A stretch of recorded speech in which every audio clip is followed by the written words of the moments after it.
পিঠা এটা এটা কি? এটা যে পাকুম পিঠা, পাটিসাপটা, নুডলস, আচার, ওইটা পিঠা, ওই রসটি। এটা কি পিঠা? না এটা পাকুম না, এটাই পিঠা, সবুজ পিঠা। আর এটা যে কেক পিঠা না? হ্যাঁ। আচ্ছা আচ্ছা 13,000 মালিক কই?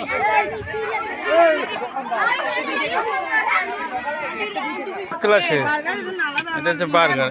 ও এটা এমনি কাপড়ের না? তোমাকে হচ্ছে বার্গার না? মানে এটার উপাদান হচ্ছে নুডলস দিয়া উপরে আলুর বল নাকি? এটা কি পুদিনা পাতা? হ্যাঁ ও আচ্ছা আচ্ছা। আর এইটা হ্যাঁ পেস্ট্রি কি আপনারা বানাইছেন? এটা হচ্ছে লাউ পাতা বেসন। এর পিঠার নাম কি? হ্যাঁ পকোড়া। আর এইটা কি পকোড়া? লাউ পাতার হ্যাঁ চিকেন।